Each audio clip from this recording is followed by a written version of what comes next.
থেকে উঠে চলে এসেছি মাঠে। আগে নিজে একটু ফ্রেশ হয়ে তারপরে কিন্তু এদেরকে বের করে নিয়ে আসি, আর তারপরে এই যে তোমাদের সঙ্গে শেয়ার করে নিলাম। আর এদিকে আকাশটা বেশি একটা ভালো না, মানে কি বলি আর, সকালবেলা যতটুকু ভালো ছিল তারপরে কিন্তু দুপুরবেলা আবার ঝড় বৃষ্টি এসেছিল।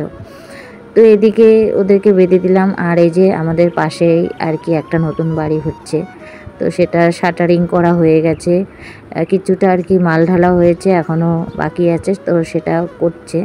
তো সেটাও একটু তোমাদেরকে দেখিয়ে দিলাম।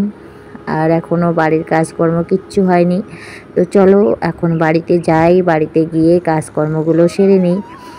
আর প্রতিদিনের মতন আজকেও বলবো যে ভিডিওটা যারা দেখছো প্লিজ একটি লাইক দিয়ে দেখে নিও, তাহলে আমার একটু ভালো হয়ে যায়। তোমাদের একটি লাইক আমার ভিডিওটা আরও অনেক দর্শকের কাছে পৌঁছে দেওয়ার সাহায্য করে। আর এদিকে দেখো, ঘরে এসে ছেলে মেয়েদের বিছানার বেডশিটটা আর কি তুলে নিলাম, আর পুরানো একটা বেডশিট পেতে দিলাম, কারণ এটা না একদম নরম, আর গরমের দিনে না নরম নরম বেডশিটে শুতে কিন্তু অনেক ভালো লাগে। আর সত্যি কথা বলতে আমি সারাদিন ওই ছেলে মেয়ের রুমেই থাকি, আমাদের রুমে কিন্তু আমি বেশি থাকি না, ওই রাত্রিবেলা আর কি আমাদের রুমে আসি। আর এই তো এদিকে আমাদের বিছানাটাও তুলে নিলাম, তুলে নিয়ে একদম ঝকঝকে তকতকে করে দিলাম। সকালবেলা বিছানাগুলো যদি পরিষ্কার থাকে তাহলে খুব ভালো লাগে। আর কয়েকদিন ধরে বড় মেয়ে ওর ঠাম্মার কাছে শুচ্ছে, এর জন্য কিন্তু আমার সকাল সকাল বিছানাগুলো পরিষ্কার হয়ে যাচ্ছে। আর না হলে না মানে বিছানা আমার তোলা হয় না, কারণ এতটা দেরি করে আমার বড় মেয়ে ওঠে, কি আর তোমাদেরকে বলি। তো এদিকে বিছানাগুলো গুছিয়ে নিয়ে এই তো স্পেশাল চা বানিয়ে নিচ্ছি। এরই মধ্যে বরমশাই গাই বানিয়ে এসেছে, তো এখন এই যে স্পেশাল চা বানাবো। তো চা সকালবেলা না খেলে তো একদমই ভালো লাগে না, কিছু হোক আর না হোক চাটা খেতে লাগে, মানে আমার, জানি না কার কীরকম, কিন্তু চাটা খেলে না একটা এনার্জি আসে। আর এই তো ঘরের গরুর দুধে একদম ঘন ঘন চা, তো সেটাই বানিয়ে নিলাম। আর এই তো এখন কয়েক কাপ বেড়ে নিলাম গ্লাসে কাপে, আর কিছুটা রেখে দিয়েছি, কারণ মেয়েরা এখনও মুখ টুক ধোয়নি, তো এর জন্য ওদের জন্য রেখে দিলাম, আর 4 কাপ বেড়ে নিলাম। এদিকে তারপরে কিন্তু আমি এই যে এখন বাসনগুলো গুছিয়ে নিব। অনেকগুলো সকালে বাসন মেজেছিলাম, রাত্রে কিছুটা বাসন ছিল, তো সেগুলো মেজেছিলাম। বাসনের ঝুড়ি না একদমই ভর্তি হয়ে গেছে, তো এখন যদি ফাঁকা না করি তাহলে অনেকটাই অসুবিধা হবে। এর জন্য ভাবছি যে না, বাসনগুলো আগে গুছিয়ে নিই।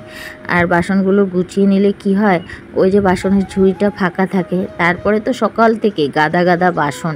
আর কি বলি, এমনি আমাদের বাড়িতে গরু আছে, গরুর দুধের বালতি তো 3-4টা, তারপরে মিল্কেন, তারপরে এখানে দুধ ওখানে দুধ, মানে দুধের ছেঁড়াছেড়ি। কখনো কখনো মানে যে জায়গাটা আমাদের দুধ থাকে একদম মানে ঘরে দুয়ারে এত দুধের গন্ধ হয়ে যায়, কি আর তোমাদেরকে বলি। তো যাই হোক, যেটা আমাদের ব্যবসা সেটাতে তো সহ্য করতেই হবে। তো এদিকে দেখো, এখন প্রতিটা বাসন এখন জায়গা মতন রেখে দিচ্ছি। আর সকালবেলা যদি বাসনগুলো একটু জায়গা মতন থাকে তাহলে সারাদিনটা আমার কাজ করার সুবিধা হয়ে যায়। আর এই তো তোমাদের সঙ্গে কথা বলতে বলতে এদিকে কিন্তু আমার বাসনগুলো গোছানো হয়ে গেল। আর আজকে হলো সোমবার, তো যেহেতু ঘরে দুধ আছে, তো সেদিনকাই আমি তোমাদেরকে বললাম যে পনির রান্না করছি, কিন্তু আজকেও পনির বানাবো। তো সেদিনকে তো বরমশাই বানিয়ে দিয়েছে, আজকে আবার আমি নিজেই বানাবো, কারণ সোমবার নিরামিষ খাবো। আর সত্যি কথা বলতে এখন তো নিরামিষের ছেঁড়াছেড়ি হয়ে গেছে, বড় মেয়ে মাছ মাংস কিছুই খাচ্ছে না, এর জন্য না আমার রান্নাবান্নার জ্বালাটাও বেশি বেড়ে গেছে। দেখবে মাছ মাংস থাকলে না বেশি কিছু রান্না না করলেও চলে, আর যদি নিরামিষ করা হয় তাহলে অনেক পদই করতে হয়, আমার হয়েছে জ্বালা। তো যাই হোক, মা যখন হয়েছি জ্বালা তো সহ্য করতেই হবে। তো এই জন্যে কী আর করবো, ভাবলাম যে না সবার জন্যেই আর কি পনিরটা বানাই। আর ঘরে অনেক দুধ ছিল, তো এর জন্য এই তো এখানে প্রায় 2 কেজি কি 2.5 কেজি দুধ হবে। তো এগুলো সব নিয়ে নিয়েছি, এখন আর কি বসিয়ে দিব, বসিয়ে দিয়ে তারপরে ছানা ফাটিয়ে পনির বানিয়ে নিব। তো পনির ভালোবাসে আর কি, মেয়েরা ভালোবাসে, কিন্তু বরমশাই খায় না। তো যাই হোক, মেয়েদের জন্যই করতে হবে। আর কালকে না অনেকগুলো রাত্রিবেলা রান্না করেছিলাম ভাত, তো সেগুলো না মানে ছিল, তো ভাবলাম যে না সকাল সকাল একটু পনিরের তরকারি বানিয়ে দিই, তাহলে না পনিরের তরকারি দিয়ে বাচ্চাগুলো ভাত খেয়ে নিতে পারবে। আর পনিরের তরকারি যেহেতু আমার মেয়েরা ভালোবাসে, পনির যদি পায় তাহলে কিন্তু ওরা সুন্দর খেয়ে নেবে। আর দেখবে বাচ্চারা যেই জিনিসগুলো পছন্দ করে সেই জিনিসগুলো যদি আর কি ওদের বানিয়ে দেওয়া হয় তাহলে কিন্তু ওরা সুন্দরভাবে খেয়ে নেয়।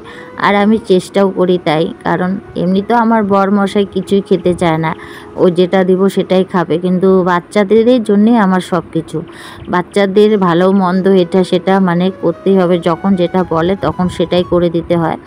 আর ওর বাবার তো কোনো বায়না নেই, কারণ ওর বাবাকে যেটা দিয়েই আমি রান্না করে দিই না কেন সেটাই খেয়ে নেয় চুপ করে, ও কিছু বলে না। কিন্তু ছেলে মেয়ে যখন যেটা বলে তখন যদি সেটা না করি তাহলে ওর বাবা খুব রাগ হয়ে যায়।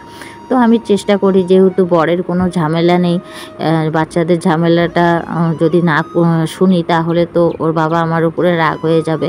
আর সত্যি কথা বলতে মেয়েদের তো জান, মেয়েরা তো জান আর কি ওর বাবার। ছেলেকে অত আদর করে না, কিন্তু মেয়েদেরকে খুব আদর করে, মেয়েরা যেটা বলবে সেটাই করবে, এরকম হলো ওর বাবা। তো এদিকে দেখো ছানা ঠানা করে নিয়েছি, আর করে নিয়ে এর তো এখন পনিরটা ভাজা করে নিচ্ছি। আর আজকে সকালে তো ভাত রান্না করলাম না, আর দুই ছেলে মেয়ে স্কুলে চলে গেছে, ঘরে আছে দুই ভাস্তা, আর আমার হলো বড় মেয়ে, আর আমার মাসি আর আমি। তো এই যে ঝটপট একটু পনিরের তরকারি বানিয়ে নিয়ে ওদের খাইয়ে ঠাইয়ে দিয়েছি, আর সঙ্গে একটু নিজেও খেয়ে নিয়েছি। আর এই যে রেটুক বেঁচেছে ছোটো মেয়ের জন্য রেখে দিয়েছি। তারপরে একবারে দুপুরে রান্না বান্না করে নিচ্ছি, কারণ বাড়িতে আত্মীয় স্বজন থাকলে তো একটু রান্না বান্না টাইমলি করতেই হবে। তো এর জন্য ভাবলাম যে না, রান্নাটা করে নিই। এদিকে দেখো সোমবার যেহেতু কচু শাক রান্না করছি, আর এদিকে মুগ ডাল দিয়ে কাঠকচু রান্না করছি, আর হলো পাঁপড় ভাজা করে নিয়েছি।